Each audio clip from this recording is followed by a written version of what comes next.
It all began after the first month we started dating, and I don't know why I didn't end things right then and there. While I was taming a shower, he looked through all of the photos on my laptop and yelled at me cause I still had photos of me and my ex. I didn't even remember, cause I don't look at those photos and I guess I was too lazy to delete them. Also, I don't use that laptop so often since it's slow. So, yeah. I wasn't being sentimental.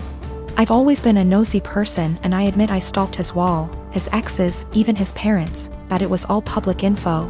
I've been alone with his laptop / phone etc. but I've never ever even thought about reading his private conversations. I wouldn't do that to anyone. He doesn't care, though. He memorized my iPad password and he read everything, including some really private posts on Reddit. He yelled at me and broke up with me. He occasionally lurks in my Facebook account, because I'm dumb and I'm always like, no, he wouldn't do that again, but he always does. Today I was logged on our shared laptop and I saw in my FB app that there was some activity going on 40 minutes ago, while I was taking a shower. I looked the Chrome history, but he had deleted everything. I lost it and I started crying and he had the audacity to blame me for his trust issues and said that there is something I'm hiding, since I'm reacting this way. I tried to explain I have nothing to hide, but it's just horrible to feel uncomfortable at home. I can't even sleep properly anymore because I'm nervous if he'll decide to randomly read my messages. He scrolled maybe months of my FB searches, which is really embarrassing, and yelled at me again. He said I must be hiding something since I'm so upset. I don't hide anything, and I never gave him a reason not to trust me. Once he dumped me and I grabbed a beer with an old friend and he found out. Blamed me for cheating on him and even complained to my mother. I go to therapy every week, not only because of him, I have other issues. There was this group session and I met a boy who has similar problems to mine and I felt that finally I'd have someone outside therapy to talk to. He's not my type and I didn't like him in a romantic way. I just felt we could be friends, but my boyfriend found out we've talked once, because he was snooping again OFC. And again yelled at me. He said I was a cheater and that's why he had trust issues. I've always been faithful and I didn't deserve this.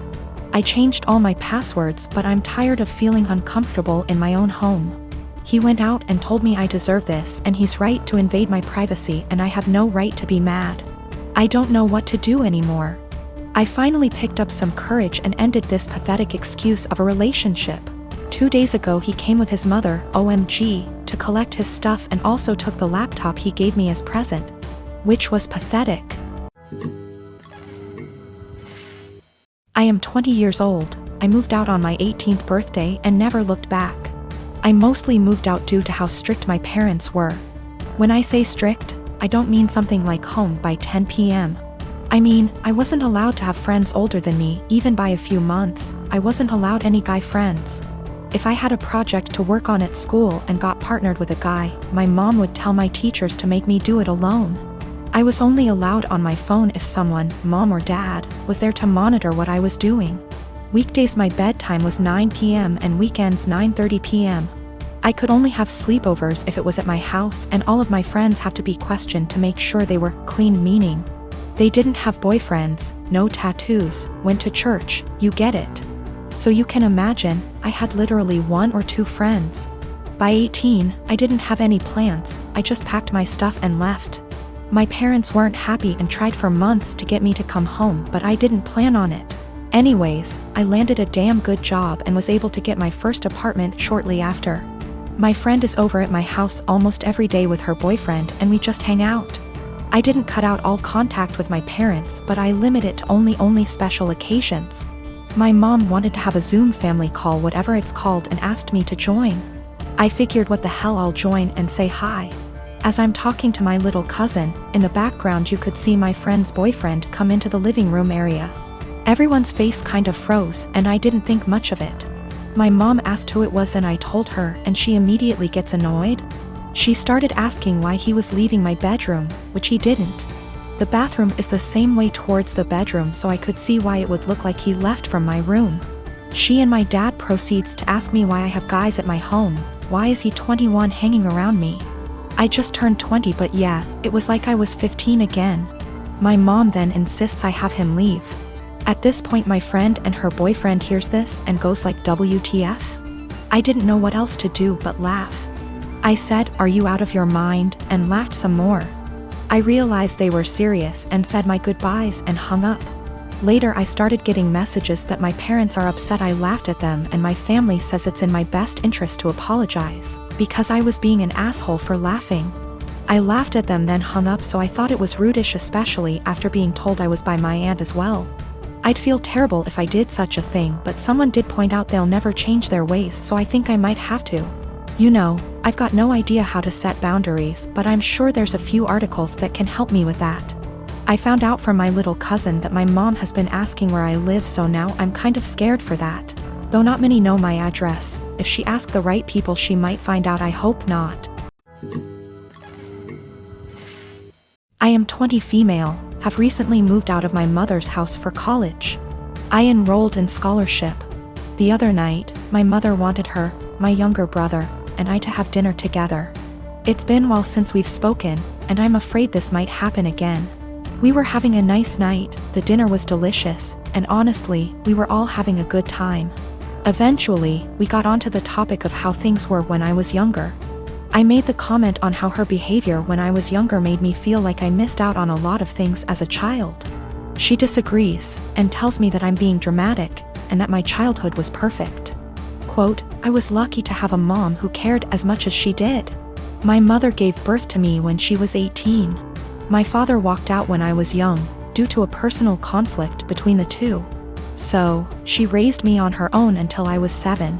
She met a guy, and they ended up having a kid together, my younger brother. He was a golden child to my mom. His father was only a temporary item, as he left as well, soon after.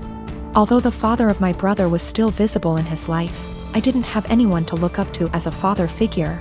Eventually, my mom went through a phase of depression after they separated.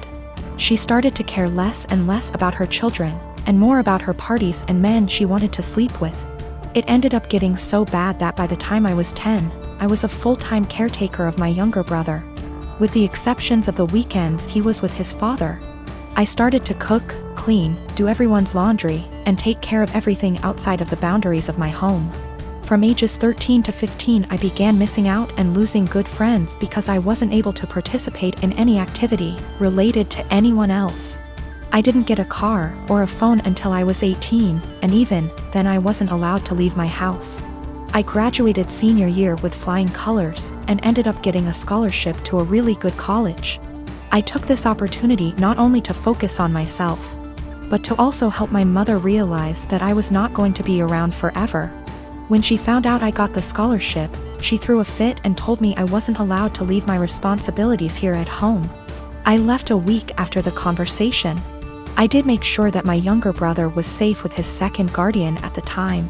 My mother and I talked on some occasions but never really kept contact. We got together, and you know the story. She told me I am an asshole for saying that she never really took care of me or my younger brother. I told her that eventually, she will need to get help and stop victimizing herself. But I'm starting to feel guilty, and that maybe I was dramatic after all. I've officially decided that I no longer need my mother in my life at this point in time. I'm now going to only focus on myself, and working towards a successful career in law. Of course, my mom won't take it well, but it won't really matter to her in the long run. Her children never really mattered to her. I'm going to stay in contact with my younger brother, though. I'm going to make sure that he doesn't possibly go through the same amount of trauma I did. My son's dad is going through some financial issues at the moment and struggling to make ends meet, and I try to be understanding. I try my best to give my son nice things. Now his nice clothes are reserved for going out. If he wants to play, that's fine, but he can go and play clothes. I do not want him playing in those clothes, and I send him over there with a bag of causal clothes. We go to mass every Sunday and I have him dressed nicely. Now during mass I gave him to my ex because at that point it is now his week to stay with Alex. However, every single time, Alex will come back to me and his clothes will be wrecked, whether it's played in dirt, ripped. The buttons are off, the jeans are stained or ripped as well. I've thrown out multiple shoes because my ex will not have him change into the play clothes, that I send him in and just let him play in the nice clothes. I do not have him like this all the time. I don't have him dressed dressy or in his nice clothes all the time just when we're going to something important. Most of the time he's in stuff that he can play in, and comfortable clothes. It's not like I have him in that all the time to where I'm always stopping playtime to change. At this point I'm so over the nice clothes being ruined because he refuses to dress him and play clothes for whatever reason. So before mass ends I will have my son take off the nice clothes and dress in casual clothes. I've been doing this for about 2 months now, and it has helped my bank account a lot to not have to spend a fortune whenever they get wrecked. I'll also point out that I tell him this multiple times, every single time he brings him back with nice clothes being ruined. I will send him a message reminding him to please put him in play clothes before he plays in the mud or the park, etc. However, lately my ex has been very upset that I'm not sending him in nice clothes. I told him that I used to, but he kept on ruining them for whatever reason, and I don't want them ruined. He's saying that I'm flaunting in his face that he's broke right now and can't afford to buy him such nice clothes. That is not at all the case. I said that that is his own insecurity talking because I have never ever done that, and I'm giving him multiple chances. I'd even be fine if he at least washed them to the point where they weren't unwashable and stained. However, he keeps saying that I am rubbing in his face that he can't buy him nice clothes right now. He needs those clothes whenever they go out to somewhere nice, and I'm being an asshole to him because he lets his kid play, and I don't want him to enjoy his time with his son and they're just clothes. I said if it has such a little significance to him then he doesn't need them that bad, and there is no argument here. He's pissed at me. I told her to a couple of my friends and family and they agree that I'm the insensitive to his situation.